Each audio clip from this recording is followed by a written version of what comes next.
भगवते वासुदेवाय। ॐ नमो भगवते वासुदेवाय। ॐ अज्ञानतिमिरान्धस्य ज्ञानाञ्जनशलाकया चक्षुरुन्मिलितं येन तस्मै श्रीगुरुवे नमः।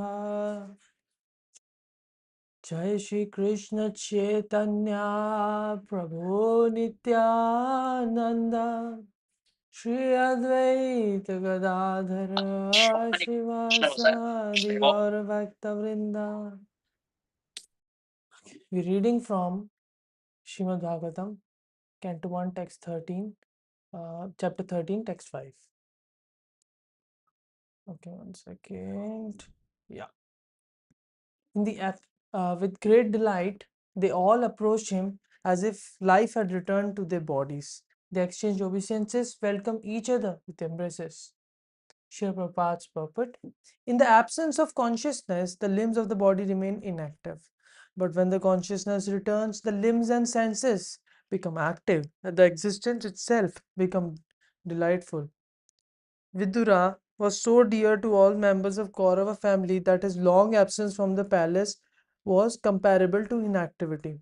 All of them were feeling acute separation from Vidura, and therefore his return to the palace was joyful for all. Text 6. Due to anxiety and long separation, they all cried out of affection. Maharaj Yudhishthir then arranged to offer sitting accommodations and a reception. Text 7. After Vidura, who ate sumptuously and took sufficient rest, he was comfortably seated. Then the king began to speak to him, and all who were present there listened. Shivpat's purport. King Yudhishthir was expert in reception also, even in the case of his family members. Vidura was well received by all the family members by exchange of embraces and obeisances. After that, bathing and arrangements for sumptuous dinner was made, and then he was given sufficient rest. After finishing his rest, he was offered a comfortable place to sit, and then king began to talk about all happenings, both families and otherwise. That is the proper way to receive a beloved friend or even an enemy. According to Indian moral codes, even an enemy received at home should be so well received that he will not feel any fearful situation. An enemy is always afraid of his enemy, but this should not be so when he is received at home by his enemy. This means that a person, when received at home, should be treated as a relative, so to speak, that of a family member, like Vidura, who was a well wisher for all the members of the family.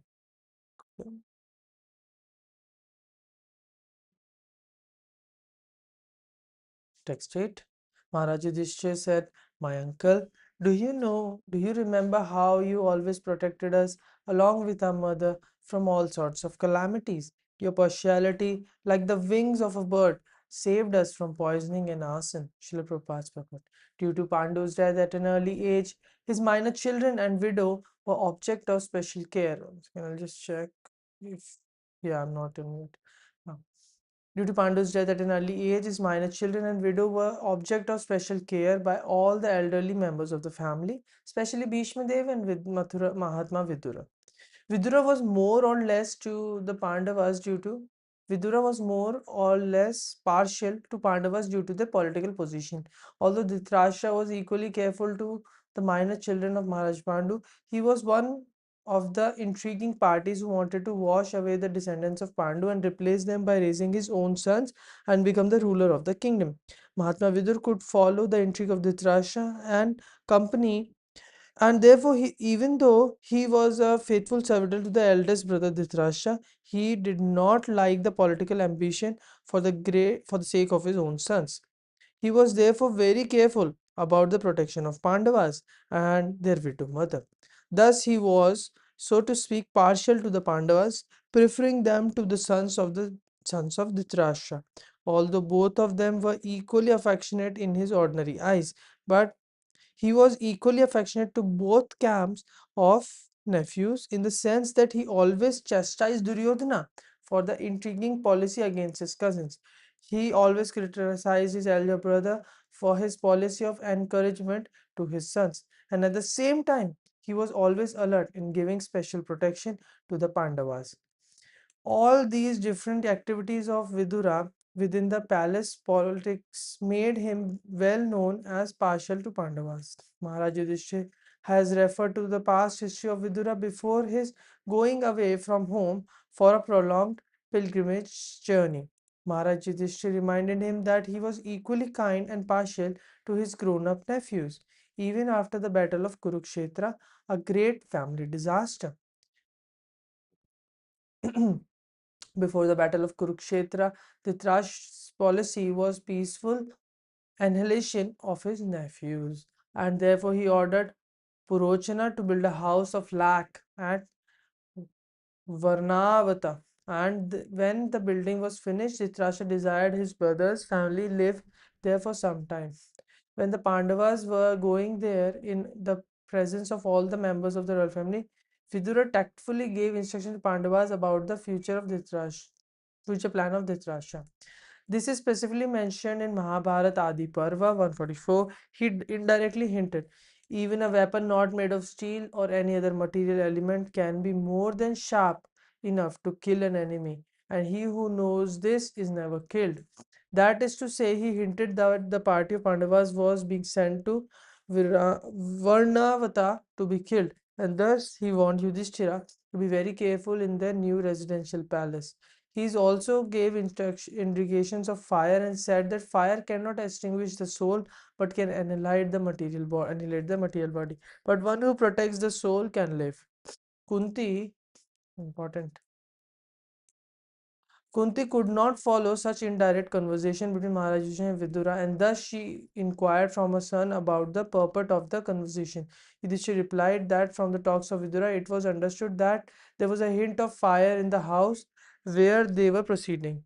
Later on, Vidura came in disguise to the Pandavas and informed them that the housekeeper was going to set fire to the house on the fourth night of the waxing moon. It was an intrigue of Dhritarashtra that the Pandavas might die altogether with their mother, and by his warning, the Pandavas escaped through the tunnel underneath the earth, so their escape was also unknown to Dhritarashtra.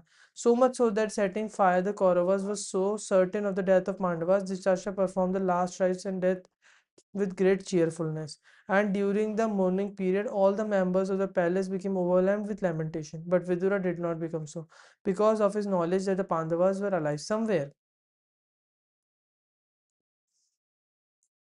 Mm, okay. There are many such instances of calamities, and in each one of them, Vidura gave protection to Pandavas on one hand, and on the other, he tried to restrain his brother Dhritarashtra from such intriguing policies. Therefore, he was always partial to Pandavas, just as a bird protects its eggs by its wing. Okay, you read.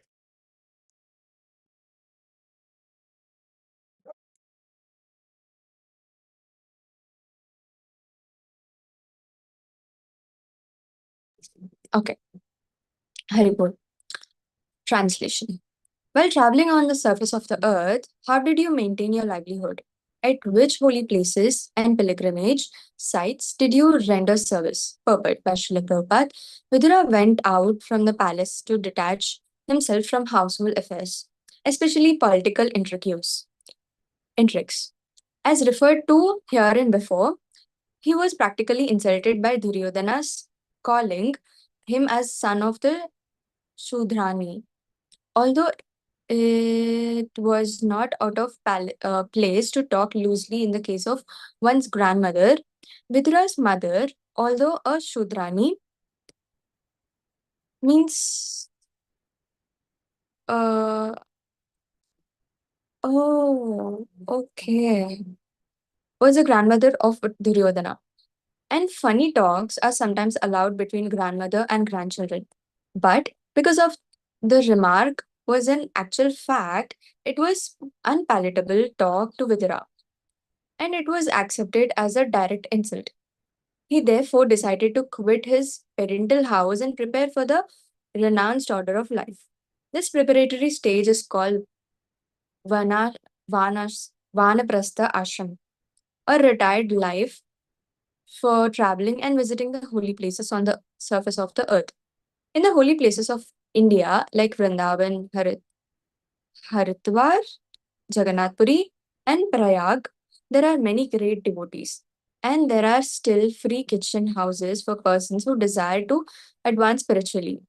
Maharaj Yudhishthir was inquisitive to learn whether Vidura maintained himself by the mercy of the free kitchen houses, chatras. Chatras. Text 10 translation. My Lord, devotees like your good self are verily holy places personified. Because you carry the personality of Godhead within your heart, you turn all the places into places of pilgrimage.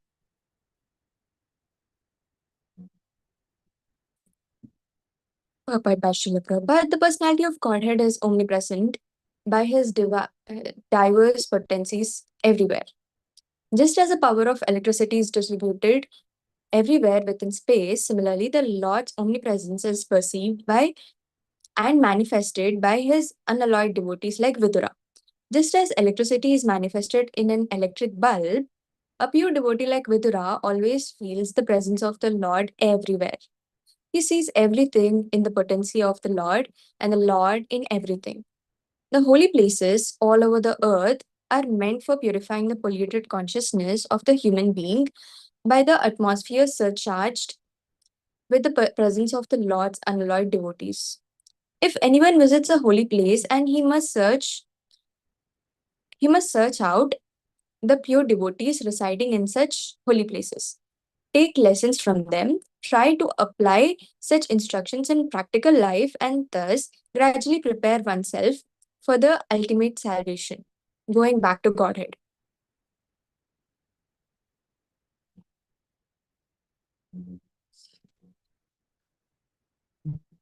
Going not the first time, but I was going to Vrindavan once, I think second time or third. I asked Radha Gopinath Prabhu, Prabhu, I'm going to Vrindavan, looking for your blessings. So he told me, open this verse and then read this.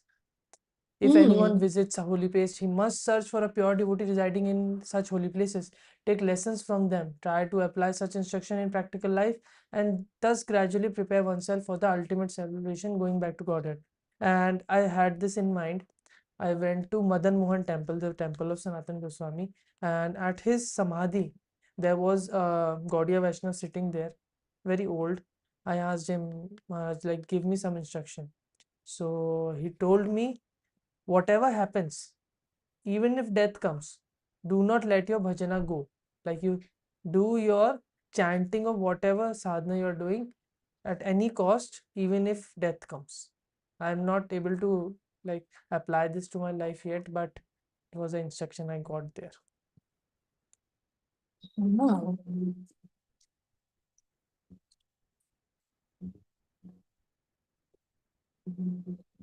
To go to some holy place of pilgrimage does not mean only to take a bath in the Ganges or Yamuna or to visit the temples situated in those places. One should also find representatives of Vidura who have no desire in life save and accept to serve the personality of Godhead. The personality of Godhead is always with such pure devotees because of their unalloyed service, which is without any tinge of fruitive action or utopian speculations. Utopian speculation. It means something. What it means?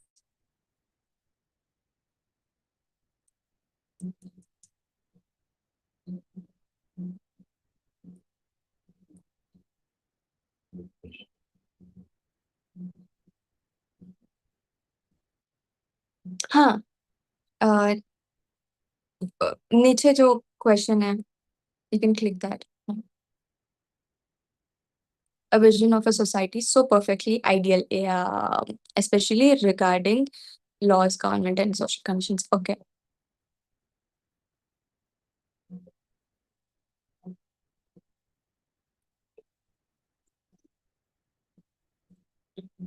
Hmm.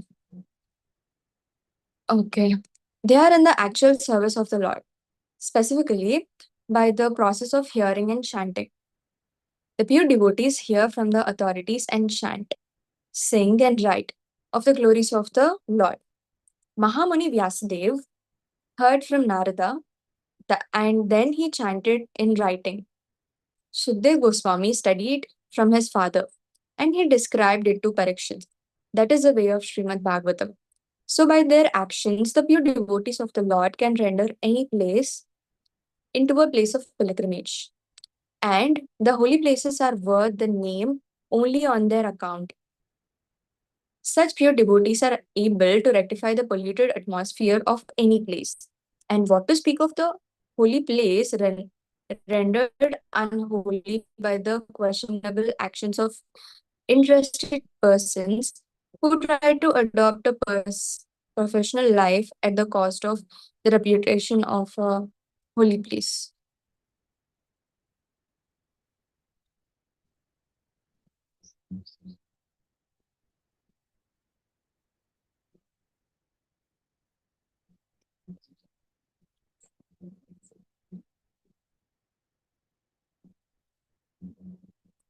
Text 11 Translation. My uncle, you must have visited Dwarka. In the holy place, in that holy place are our friends and well wishers, the descendants of Yadu, who are always wrapped in the service of the Lord Sri Krishna. You might have seen them or heard about them. Are they all living happily in their abodes? Srila Prabhupada. The particular word Krishna Devata, either those who are always wrapped in the service of Lord Krishna, is significant.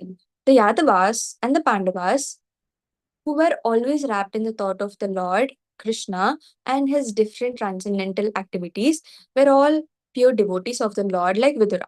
Vidura left home in order to devote himself completely to the service of the Lord. But the Pandavas and Yadavas were always wrapped in the thought of Lord Krishna. Thus, there is no difference in the pure devotional qualities. Either remaining at home or leaving home, the real qualification of the pure devotee is to become wrapped in the thought of Krishna favorably. Knowing well that Lord Krishna is the absolute personality of Godhead. Kamsa, Jarasandha, Shishupala, and other demons like them were also always wrapped in the thought of Lord Krishna, but they were absorbed in a different way, namely unfavorably, or thinking him to be a powerful man only.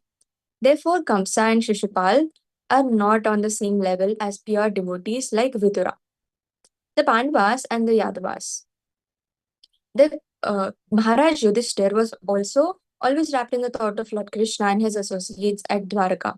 Otherwise, he could not have asked all about them from Vidura.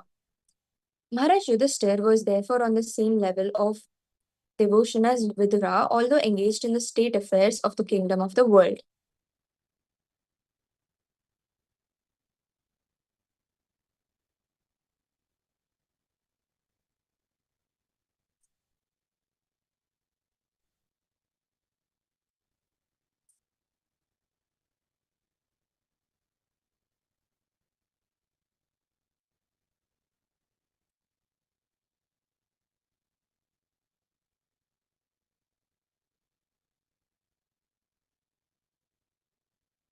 Yes. Text 12. Translation. This being questioned by Maharaj Yudhishthir, Mahatma Vidura gradually described everything he had personally experienced, except news of the annihilation of the Yadu dynasty. Compassionate Mahatma Vidura could not stand to see the Pandavas distressed at any time. Therefore, he did not disclose the unpalatable and unbearable incident because calamities come of their own accord. Purport by Srila Prabhupada. According to Niti Shastra,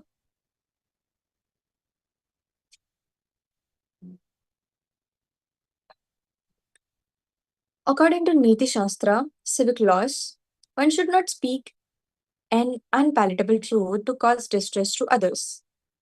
Distress comes upon us in its own way by the laws of nature. Wow. We shouldn't speak unpalatable truth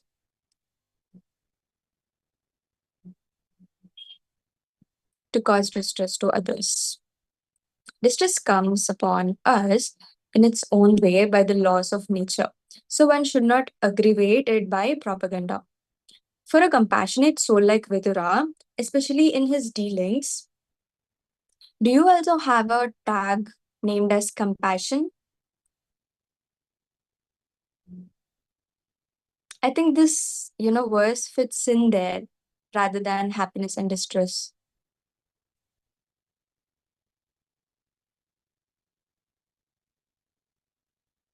Okay. Ah, compassion.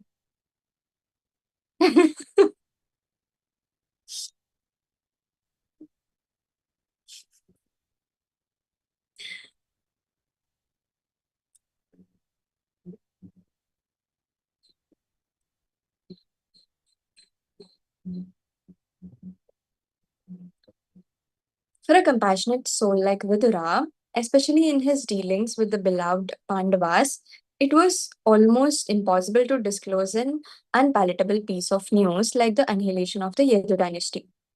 Therefore, he purposely refrained from it. Text 14. Translation. Thus, Mahatma Vidura, being treated just like a godly person by his kinsmen, remained there for a certain period just to rectify the mentality of his eldest brother and in this way bring happiness to all the others. Purport by Srila Prabhupada. Saintly persons like Vidura must be treated as well as a denizen from heaven. In those days, denizens of heavenly planets used to visit homes like that of Maharaj Yudhishthir, and sometimes persons like Arjuna and others used to visit higher planets. Narada is a spaceman who can travel unrestrictedly, not only within the material universe but also in the spiritual universes. Even Narada used to visit the place of Maharaj Yudhishthir, and what to speak of other celestial demigods. It is only the spiritual culture of the people concerned that makes interplanetary travel possible. It is only the spiritual culture of the people concerned that makes interplanetary travel possible, even in the present body. Maharaj Yudhishthir therefore received Vidura in a manner of reception offered to the demigods.